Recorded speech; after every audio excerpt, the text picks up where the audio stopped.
at the Vintage Synthesizer Museum. I'm Jay Foley, and Trans Music Archive 3-day residency. I think the way that I work a lot is like a phase of making a bunch of sounds and then a phase of making a bunch of music with them.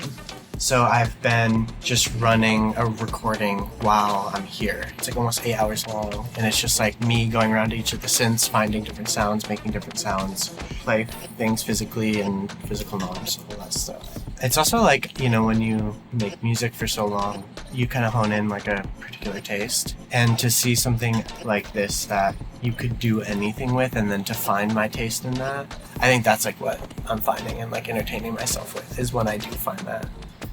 A lot of music that I listen to makes so much more sense to me working this way. This is such a classic conventional, like if you're in a studio and you're like looping stuff and you're playing a bunch of like different synths and instruments together, and I think there's also something about like the motion of like moving around and like I will be dancing too and like moving around, that like makes you a little more creative. I think it's going to be really fun to take it home and just add a ton of charm and variation to all the loops that I have.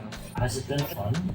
Absolutely, yeah. I'm like smiling the whole time and like laughing. And this is like a really special, I don't get to do things like this ever. So I will remember this forever. I wish I could do this every day. I'm Brown Angel. I am based in the Bay Area. I am a DJ and also a producer. I started playing drums when I was 4 years old. From there, as I became a teenager, was in like punk bands and things like that, and then got kind of thrown into DJing. And then from DJing, you know, after doing it for a while, kind of wanting to connect back to like music making. I think when I first walked in, I was like very intimidated, but I think I have allowed myself to just explore, trying to just get as much of this space as I possibly can.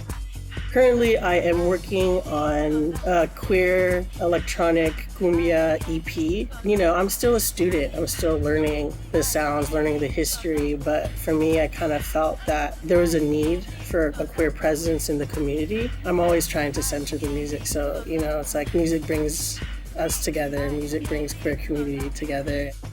Obviously, being in a place like this is, you know, iconic. It's amazing being able to like use synthesizers that are older than me, that have been around forever, that are on a lot of the records that I DJ, you know, like. And also I think it has had me thinking about accessibility and how could I make this accessible to my community back at home, because these spaces aren't as accessible and this equipment isn't accessible, and it's, you know, I'm seeing how amazing it is to make music, you know, using this equipment. Yeah, I believe that community comes before like probably most everything for me, so.